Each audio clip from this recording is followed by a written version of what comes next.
Selamat sore menjelang malam Bapak Ibu Saudara-saudara yang dikasihi Tuhan. Kita boleh bersyukur kepada Tuhan hari ini karena kita boleh diperjumpakan lagi dalam persekutuan ibadah kebaktian rumah tangga, dan yang menjadi penghimpun dalam ibadah rumah tangga saat ini adalah keluarga Ibu Suri Palimpunga, dan ibadah ini juga digabung dengan ibadah persekutuan perempuan. Bapak Ibu jemaat kekasih Kristus, mari kita bersama mempersiapkan hati dan pikiran kita untuk menyembah Tuhan dalam persekutuan saat ini. Saya undang kita bersama-sama berdiri dan memuliakan Tuhan dari Kidung Jemaat nomor 17. Tuhan Allah hadir.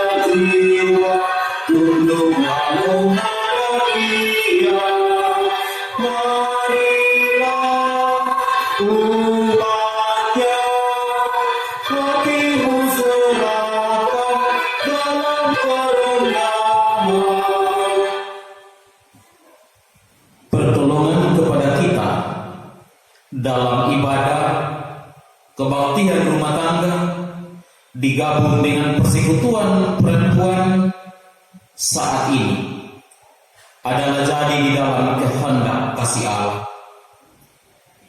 Turunlah anugerah salam damai sejahtera dari Allah bagi jemaat yang bersekutu dari rumah masing-masing dan keluarga Ibu Suri Palimpunga yang menjadi penghimpun saat ini. Amin. Kekasih-kekasih Kristus, mari kembali kita memuji memuliakan nama Tuhan, karena Dialah yang telah melawat memelihara hidup ini. Kita memuliakan Tuhan dari Kidung Jemaat nomor 3. Kami puji dengan riang.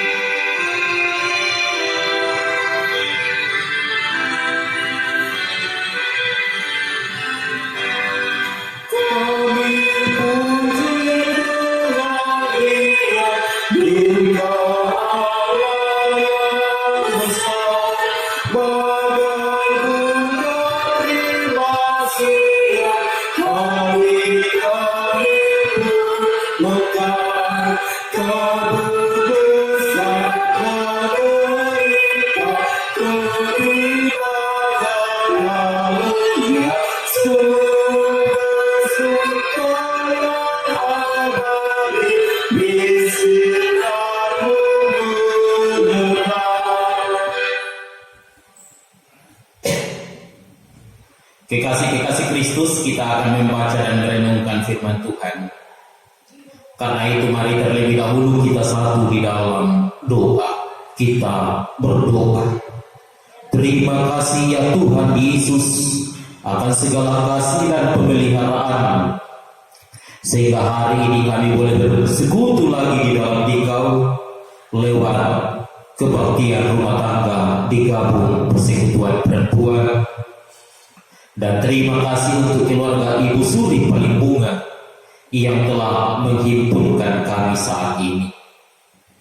Bapa di surga, firman-Mu juga kami akan renungkan bersama. Bukalah akal hati dan pikiran kami, dimampukan kami semua boleh mengerti, memahami firman Tuhan. Bersabdalah Tuhan Yesus, karena kami sudah siap merenungkannya. Amin. Kekasih-kekasih Kristus, mari kita membuka bagian Alkitab dalam kitab Kejadian pasal 11. Ayat 1-9 akan menjadi bacaan dan renungan kita hari ini. Dengan judul berikut Kejadian pasal 11 ayat 1-9 adalah Menara Babel. Bunyinya sebagai berikut.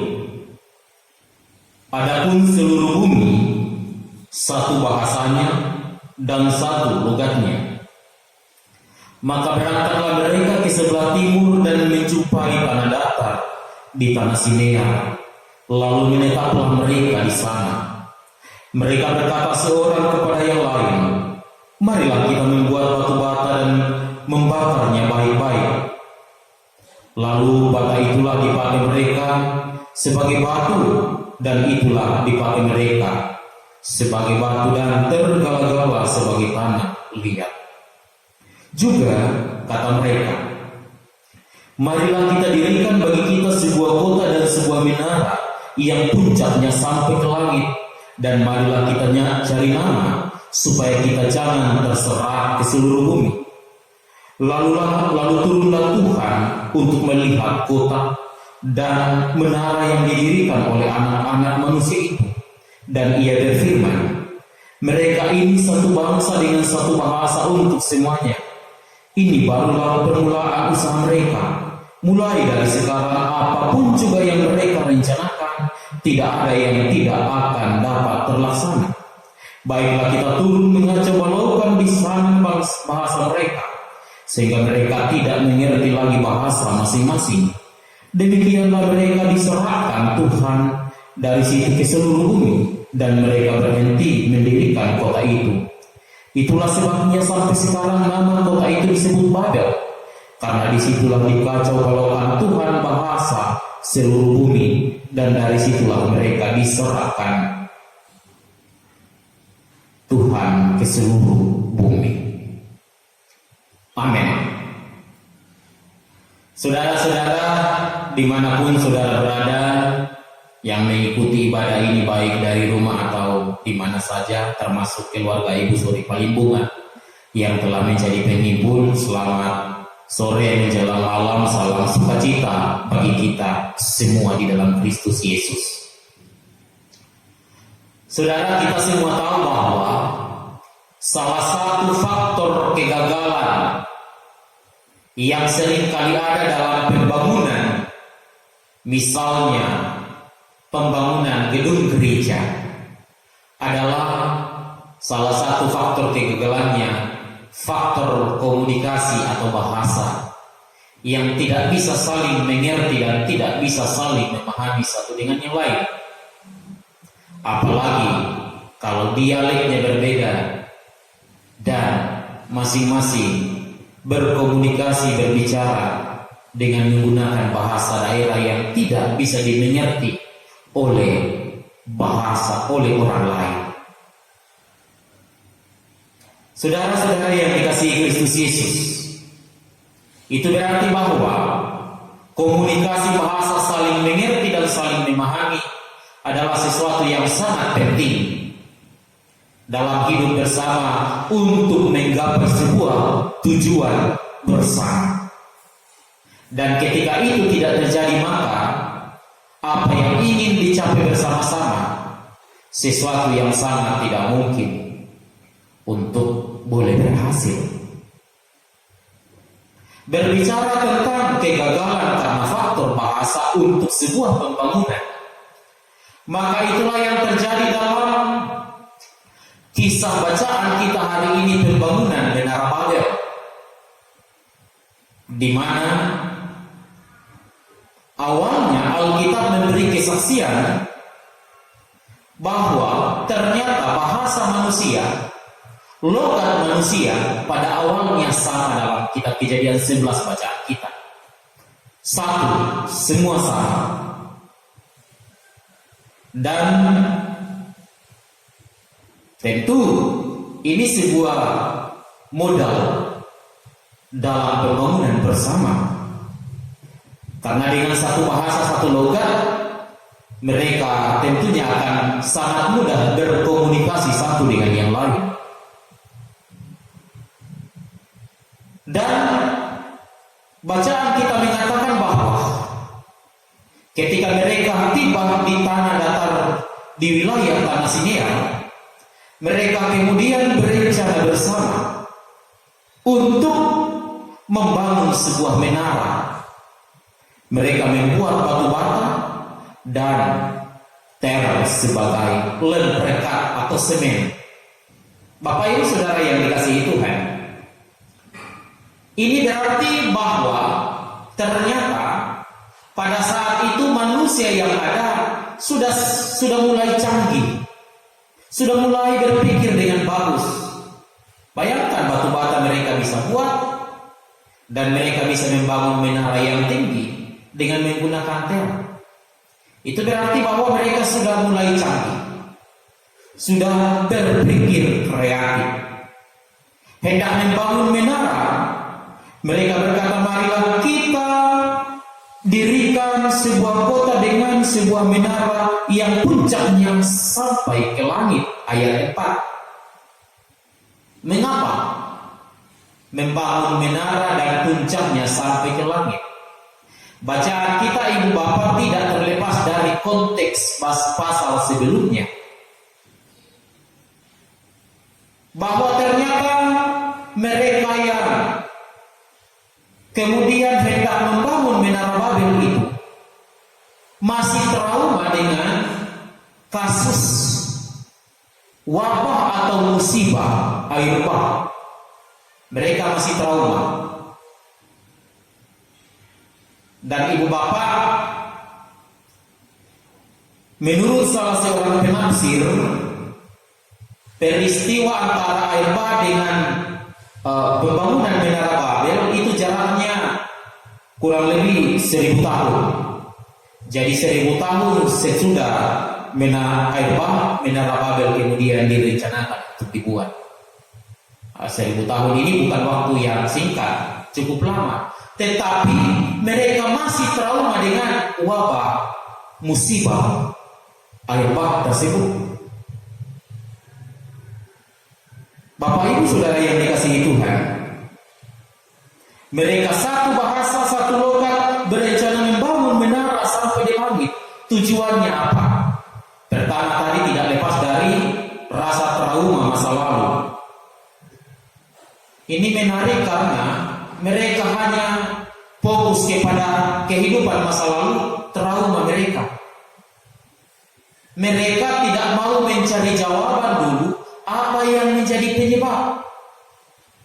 Padahal kita tahu penyebab utama air bah itu karena dosa. Mereka langsung membangun solusi, memberi solusi, beraksi tanpa mau mencari tahu penyebab air bah itu.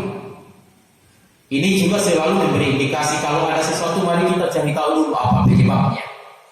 Karena dengan kita mengetahui penyebabnya, maka pasti solusinya akan tepat. Tetapi kalau penyebabnya sesuatu terjadi belum kita tahu, solusinya juga bisa jadi kurang tepat di kemudian. Jadi rasa trauma. Yang kedua, mengapa mereka membangun menara Babel? Dikatakan marilah kita membangun menara dan puncaknya sampai ke langit. Bapak Ibu, dalam kondisi hidup Timur Tengah, apalagi orang-orang Babilonia, siniar ini berada di wilayah Babilonia. Saat itu orang-orang wilayah Timur Tengah biasanya memang membangun menara yang tinggi-tinggi, bangunan yang tinggi-tinggi dan punya tangga yang terbuat dari batu. Mengapa dibuat tangga terbuat dari batu? Itu tidak lepas dari cara berpikir mereka mengimani kalau ada tangganya yang tinggi, Tuhan bisa turun naik. Jadi bukan manusia yang turun naik di tangga itu, tetapi Tuhan. Saat ini pembangunan menara Babel dalam bacaan kita, mereka ingin membangun menara yang tinggi sampai ke langit. Bukan Tuhan yang turun, tetapi ini dalam logika mereka, walaupun bacaan ini mengatakan Tuhan yang turun di kemudian. Tetapi bagaimana manusia sampai ke langit? Ini tidak lepas sebenarnya dari unsur kesombongan, ingin menyamai Allah, ingin menggantikan posisi Allah dalam kehidupan mereka. Banyak juga dalam kehidupan kita seperti itu, selalu ingin mau menggantikan posisi Allah dalam hidupnya. Salah satu contohnya ingin mengganti posisi Allah dalam hidupnya, selalu mau menang sendiri. Nah, itu faktor kedua. Faktor yang ketiga, mengapa mereka ingin membangun menara sampai ke langit adalah karena kesombongan. Dikatakan dalam ayat 4, marilah kita cari nama supaya kita jangan terserak ke seluruh bumi. Marilah kita mencari nama. Ada kesombongan supaya mereka termasuk, supaya mereka kemudian boleh dipuji-puji. Wah, mereka bisa membangun menara. Itu tujuannya. Tujuan yang keempat adalah supaya kita jangan terserak. Padahal setelah peristiwa air bah, janji Allah kepada Adam untuk memenuhi bumi juga diulang tegaskan kepada Nuh. Beranak cucu bertambah banyak penuhi bumi, dan kalau tidak terserah berarti hanya di sini ya, tidak menjalankan perintah Tuhan. Tujuan keempat tetap bersatu, tetapi dalam persatuan sama-sama di satu wilayah. Keempat, motivasi dan tujuan ini Ibu Bapak adalah sesuatu yang sangat bertentangan dengan kehendak Allah. Mereka trauma masa lalu bukannya fokus kepada Tuhan dan mengakui dosa. Mereka tidak percaya janji Allah kalau mereka trauma masa lalu, padahal Tuhan sudah ketika air bah surut, Tuhan memperlihatkan pelangi. Pelangi itu simbolnya Tuhan tidak akan menghukum lagi bumi ini dengan air bah seperti itu. Tetapi mereka tetap trauma. Tujuan kedua, puncaknya ke langit, kesombongan, mencari nama. Ketiga, kesombongan. Dan empat, tidak mau menjalankan perintah Allah, tidak terserah. Semua itu adalah motivasi dan tujuan yang keliru. Akhirnya apa? Allah mengacau balaukan, Allah turun langsung. Bukannya mereka manusia yang naik ke atas karena menaranya tinggi, tidak, tetapi Allah yang turun. Ini juga kehidupan kita, Allah yang selalu turun. Allah yang selalu turun campur tangan dalam perjalanan kehidupan kita. Allah mengacau balaukan, itulah sebabnya dinamakan Babel, kacau balau. Apa yang menjadi pelajarannya bagi kita, saudara? Pelajaran bacaan ini bagi kita adalah, pertama, mari kita lihat mereka bekerja bersama-sama. Pelaksanaannya bagus, tetapi motivasinya keliru. Motivasi keliru. Ini mirip-mirip, coba kita ingat peristiwa Yudas. Yudas katakan, Maria, kenapa kau pakai itu minyak? Lebih bagus itu minyak, ketika Maria meminyaki Yesus. Lebih baik kita jual supaya kita bagi-bagikan ke orang miskin. Bagus rencananya, tujuannya, tetapi motivasinya yang melatar belakangi salah. Ini juga motivasi yang salah, mencari nama, kesombongan, ingin menyamai Allah. Sepandai-pandainya manusia, Ibu Bapak, sepintar-pintarnya manusia, tidak akan bisa pernah sama dengan Allah. Buktinya sekarang, sehebat-hebatnya manusia dengan berbagai macam alat, toh juga virus corona yang sangat kecil, tidak kelihatan kasat mata itu, semua serba terbatas. Nah, karena itu saudara-saudara, kalau ingin melaksanakan sesuatu, lihat apa motivasinya benar. Motivasi yang benar, tujuan yang benar, dan prakteknya yang benar, maka itulah yang dikehendaki Allah. Terkadang juga motivasinya benar, tetapi prakteknya salah, pelaksanaannya salah. Karena itu motivasinya harus benar, dan prakteknya juga harus benar, tujuannya harus benar. Itu yang dikehendaki Tuhan. Melakukan sesuatu dengan motivasi yang benar, dalam praktek yang benar. Yang kedua, bacaan ini hendak mau mengajarkan kepada kita, jangan pernah meragukan kasih Allah. Mereka ingin membangun menara sampai ke langit karena mereka trauma air bah masa lalu. Padahal Allah sudah berjanji lewat pelangi. Ingat, jangan pernah meragukan janji Allah. Janji Allah ya dan pasti. Kalau Allah berjanji Dia akan memandu, memelihara hidup kita di tengah-tengah persoalan hidup, maka janji itu pasti juga akan nyata. Jangan pernah meragukan Allah, karena Allah yang kita sembah, Allah yang selalu memelihara, Allah yang selalu membimbing kehidupan kita. Dan sehebat-hebatnya manusia yang ketiga, sepintar-pintarnya manusia, ingat, manusia punya keterbatasan. Walaupun manusia saat itu sudah mampu membuat teror, mampu membuat batu bata, mampu membangun gedung, menara sampai ke langit, tetapi kepintaran manusia ada batasnya di hadapan Tuhan.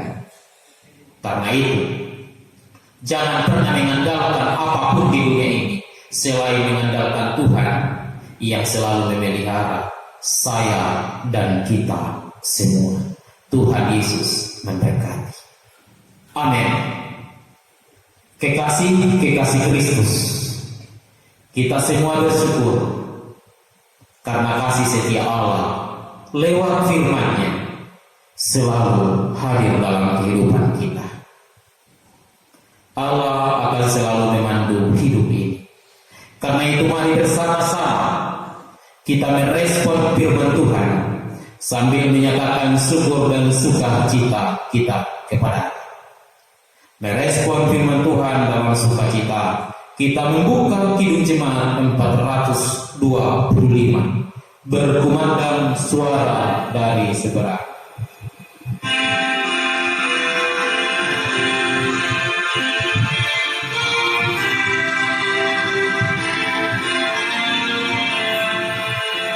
Berkumandang suara dari seberang,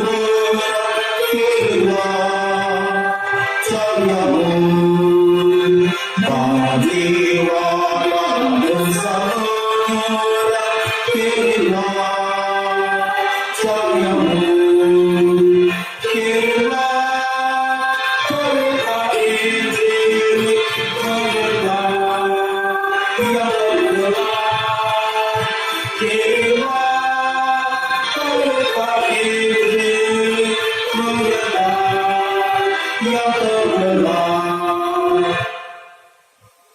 Saudara-saudara yang dikasihi Tuhan, kita akan bersama-sama satu dalam doa syafaat.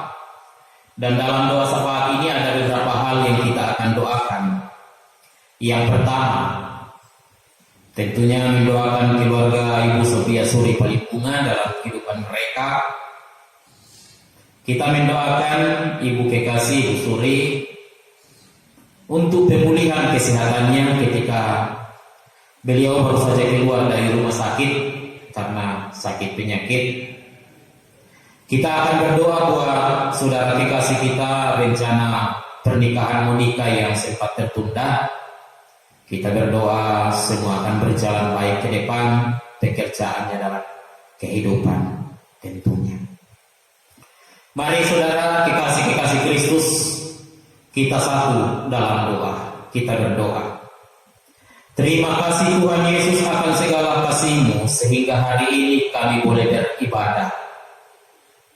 Biarlah ibadah ini berkenan bagi Tuhan, dan tentunya ibadah ini menjadi persembahan yang berbau harum dan berkenan untuk hormat kemuliaan Tuhan dari umat-umat.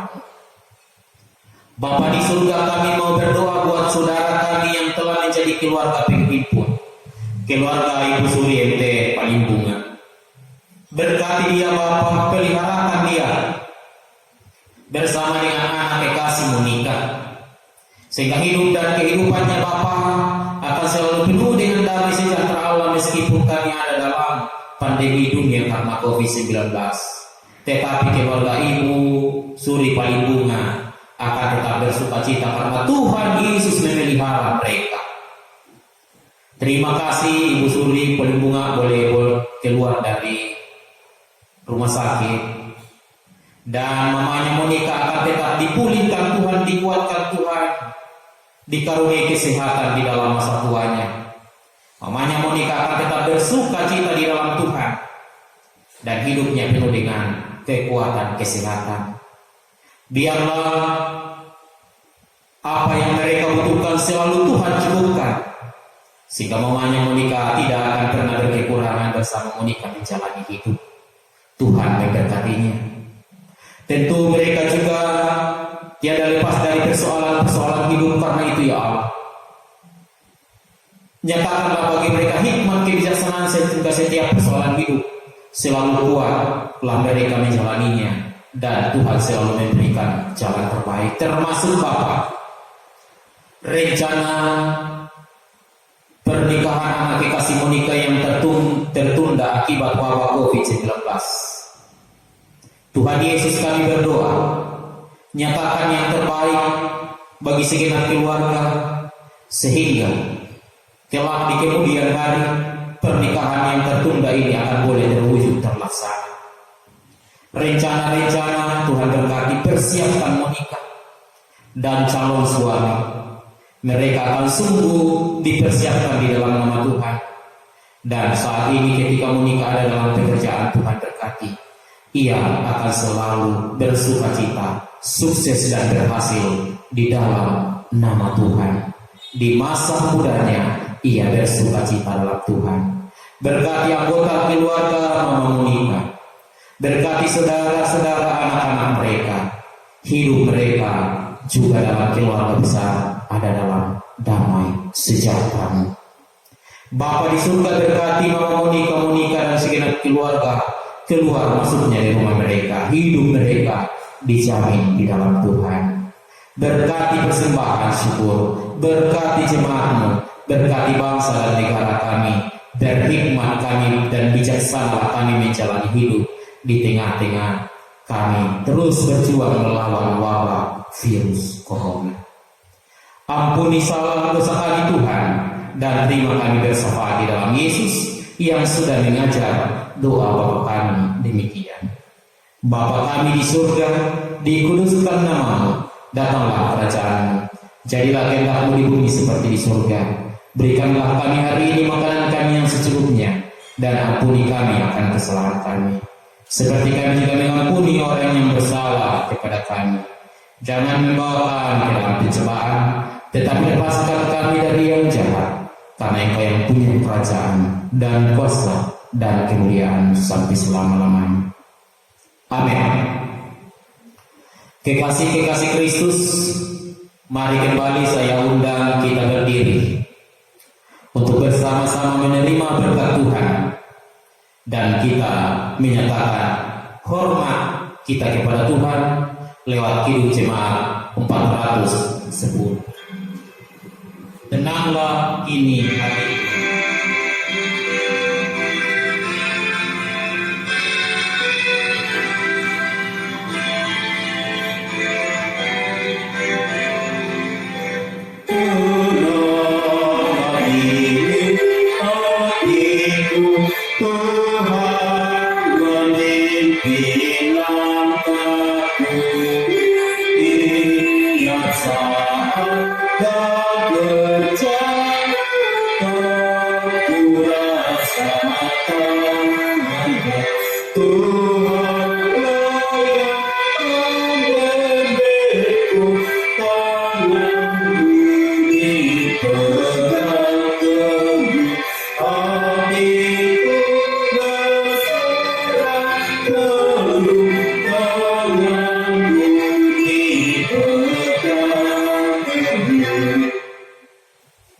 Kekasih-kekasih Kristus, jalanilah hidupmu dalam kesetiaan iman bahwa Yesus di dalam Allah dan Roh Kudus tetap memberkati saudara.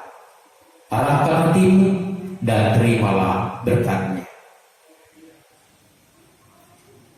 Bahwa damai sejahtera Allah di dalam Yesus dan Roh Kudus menguduskan seluruhnya kehidupan Mama Monica dan anak kekasih Monica, membimbing memelihara mereka dalam menjalani hidup, dan menuntun mereka dalam damai sejahtera keluar masuknya di rumah. Memberkati jemaat sekalian menjalani hidup dengan penuh sukacita sekarang dan selamanya. Amin. Demikian tatanan liturgi kita dalam ibadah ini. Terima kasih untuk mamanya Monica yang sudah menjadi keluarga penghimpun dalam ibadah ini. Terima kasih untuk jemaat yang sudah mengambil bagian dalam persekutuan hari ini. Selamat malam.